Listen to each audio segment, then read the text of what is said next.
Friends, स्वागत है आपका इस वीडियो में।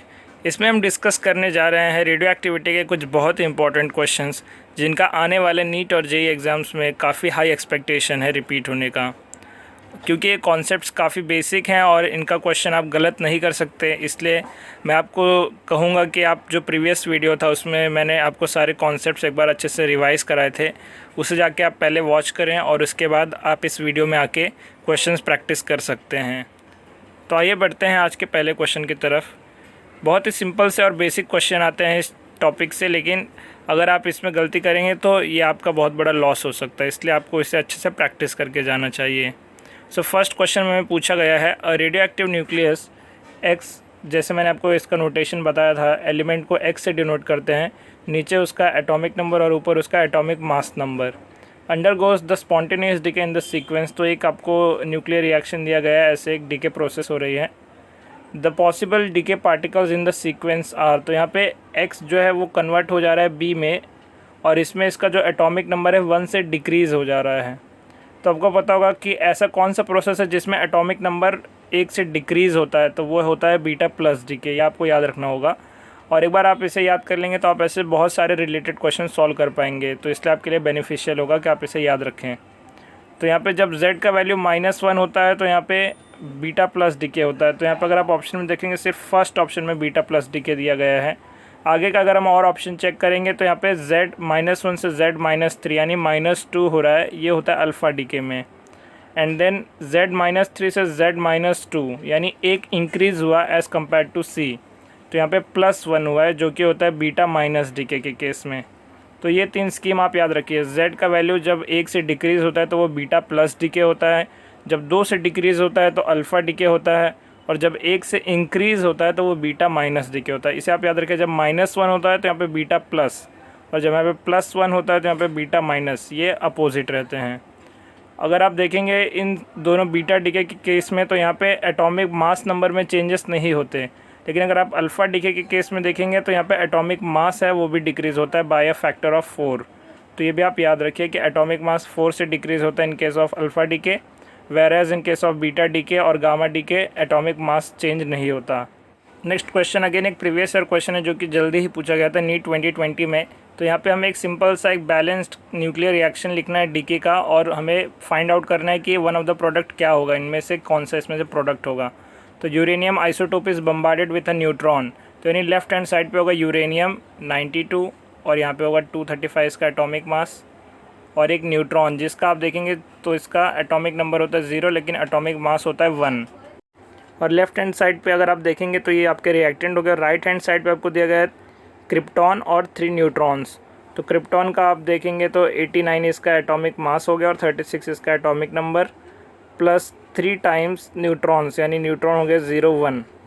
और एक यहाँ पे एक और एलिमेंट निकलेगा, वो आपको इनमें से आइडेंटिफाई करना है क्या होगा फ्रॉम द गिवन ऑप्शंस। तो अगर आप देखेंगे जो मास और चार्ज ए का वैल्यू है और जो जेड का वैल्यू है वो किसी भी न्यूक्लियर रिएक्शन में बैलेंस्ड होता है, तो जितना लेफ्ट हैंड साइड का सम होगा वही राइट हैंड साइड का भी सम होना चाहिए। तो अगर आप देखेंगे यहाँ पे 92 + 0 और यहाँ पे 36 और यहाँ पे 0, तो हो जाएगा 92 - 36 जेड का वैल्यू होना चाहिए। तो अगर आप इससे ऑप्शन अगर आप मैच करेंगे तो सिर्फ बेरियम का यहाँ पे करेक्ट आएगा, क्योंकि 36 + 56 92 होता है, और किसी ऑप्शन में अगर आप देखेंगे तो ये मैच नहीं हो रहा है। अगर आप एटॉमिक मास भी ऐड करके देखेंगे तो यहाँ पे होगा 236 लेफ्ट हैंड साइड पे, और राइट हैंड साइड पे अगर आप देखेंगे तो 89 + 3 यानी हो जाएगा 92। तो 92 + 144 236 होता है, तो एटॉमिक मास भी बैलेंस हो जाएगा अगर यहाँ पे वो आइडेंटिफाई करने वाला प्रोडक्ट बेरियम होगा। तो यहाँ पे बहुत ही सिंपल सा क्वेश्चन था, आपने सिंपल से ए का वैल्यू लेफ्ट हैंड साइड और राइट हैंड साइड पे देख के कंपेयर किया, या आप जेड का वैल्यू से भी कंपेयर करके कैलकुलेट कर सकते हैं। तो ऐसे वैरायटी के क्वेश्चन काफ़ी पूछे जाते हैं, इसलिए आपको ऐसे क्वेश्चंस का प्रैक्टिस करते रहना चाहिए। द नेक्स्ट क्वेश्चन, जैसे मैंने आपको बताया था इस टॉपिक पे भी क्वेश्चन पूछे जाते हैं। तो यहाँ पे पूछा गया radius of aluminium nucleus is taken to be RAL, then the radius of tellurium nucleus is nearly. तो आपको पता होगा जो एल्यूमिनियम का पहले आपको यहाँ पे मास पता होना चाहिए, होता है अप्रॉक्सीमेटली 27। तो अगर आपको मैंने जो कॉन्सेप्ट बताया था याद होगा तो होता है radius is directly proportional to atomic mass की पावर 1/3। तो यहाँ पे क्या करना होगा, आपको रेशियो लेना होगा RAL / R Te, टेल्यूरियम का, और यहाँ पे दोनों का एटॉमिक मास का भी आपको रेशियो यहाँ पे हो जाएगा equals to atomic mass of aluminium divided by atomic mass of tellurium की पावर 1/3। तो इस इक्वेशन के अनुसार अगर आप देखेंगे तो हो जाएगा 27 डिवाइडेड बाय 125 की power 1/3 equals to RAL divided by RTE। क्योंकि 27 है 3 का क्यूब तो इसलिए हो जाएगा उसका क्यूब रूट 3, और 125 है 5 का क्यूब तो इसलिए उसका वैल्यू हो जाएगा 5। तो यहाँ पे ये हो जाएगा RAL बाई RTE। तो इसलिए आप देख सकते हैं RTE का वैल्यू हो जाएगा 5/3 टाइम्स ऑफ RAL। तो यहाँ पे सिर्फ एक ऑप्शन है, ऑप्शन 2, जो ये मैच करने पे आ रहा है। यहाँ पे आपको कंफ्यूज करने के लिए एटॉमिक नंबर का भी रेशियो दिया गया है, लेकिन याद रखना है कि एटॉमिक मास का रेशियो की पावर 1/3 होता है, ना कि एटॉमिक नंबर। अगेन एक क्वेश्चन 2012 के AIPMT एग्ज़ाम से, तो मैंने जैसे आपको कहा था ये बहुत ही सिंपल सा कॉन्सेप्ट है, लेकिन इससे क्वेश्चन काफ़ी बार रिपीट हुए हैं, तो इसलिए आपको ये अच्छे से याद करके जाना चाहिए कि ये फार्मूला क्या है, R is proportional to A की पावर 1/3। अगर कोई सिंपल सा न्यूमेरिकल पूछा जाए तो आप इसे तुरंत करके आगे बढ़ सकते हैं इसलिए। तो यहाँ पे अगेन यहाँ पे एल्यूमिनियम का एटॉमिक मास है 27 डिवाइडेड बाय कॉपर का है 64 एटॉमिक मास, और इसकी पावर 1/3।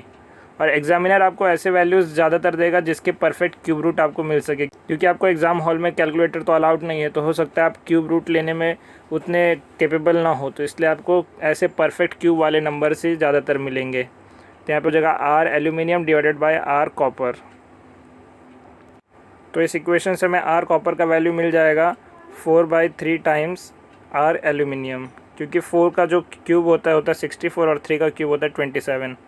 4/3 अगर आप देखेंगे R एल्यूमिनियम का वैल्यू आपको दिया 3.6, तो हो जाएगा 4/3 टाइम्स 3.6, तो ये हो जाएगा 1.2 टाइम्स 4 इज इक्वल्स टू 4.8। तो यहाँ पे 4.8 इसका न्यूक्लियर रेडियस होगा कॉपर का इन फर्मी।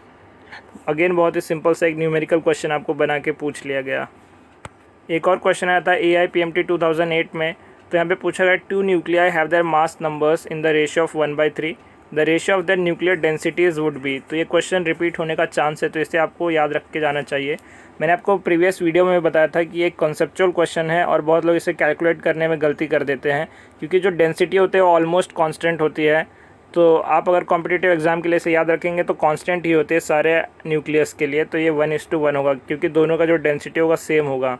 यहाँ पे जैसे एटॉमिक मास इंक्रीज़ होगा वैसे एटॉमिक जो वॉल्यूम है वो भी इंक्रीज़ होगा, तो जो न्यूमरेटर और डिनोमिनेटर है एक दूसरे के इफेक्ट को कैंसिल कर देंगे, इसलिए जो न्यूक्लियर डेंसिटी है वो सेम रहेगी। तो यहाँ पे 1:1 इसका रेशियो हो जाएगा। एक और क्वेश्चन है न्यूक्लियर डीके के ऊपर, तो यहाँ पे दिया गया nucleus XMN emits 1 alpha particle and 2 beta minus particles, the resulting nucleus is. तो आपको पता है कि अल्फ़ा पार्टिकल्स जो हैं उनका इफेक्ट एटॉमिक नंबर और एटॉमिक मास नंबर दोनों पे पड़ता है, लेकिन जो बीटा माइनस पार्टिकल है उनका इफेक्ट सिर्फ एटॉमिक नंबर पे पड़ता है। तो पहले तो आप चेक कर लीजिए एटॉमिक मास नंबर में क्या चेंज होगा। 1 अल्फ़ा पार्टिकल मीन्स -4 से एटॉमिक मास नंबर डिक्रीज़ होगा, तो M-4 होना चाहिए। अगर आप देखेंगे तो फोर्थ ऑप्शन यहाँ पे एलिमिनेट हो जाएंगे, क्योंकि यहाँ पे 2 ही आपको एलिमेंट्स दिए गए हैं जिनका एटॉमिक जो मास नंबर है -4 हुआ है। देन अल्फ़ा पार्टिकल से एसोसिएटेड अगर आप देखेंगे तो एटॉमिक नंबर 2 से डिक्रीज़ होता है, और बीटा पार्टिकल्स में देखेंगे तो +1 होता है, लेकिन यहाँ पे ऐसे 2 बीटा पार्टिकल्स रिलीज़ हुए हैं, इसलिए 2 टाइम्स हो जाएगा।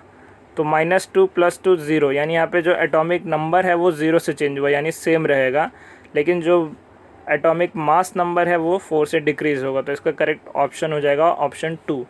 इससे और एक्सटेंड करेंगे तो यहाँ पे एग्जामिनर आपको पूछ सकता है कि इन दोनों के बीच में क्या रिलेशन है, यानी जो फर्स्ट यहाँ पे एलिमेंट X है और यहाँ पे जो दूसरा उसका एक न्यूक्लियस बन रहा है XM-4 जिसका एटॉमिक मास है, उसके बीच में क्या रिलेशन है। तो आपको पता होगा कि atoms having the same atomic number but different atomic mass numbers are called as isotopes.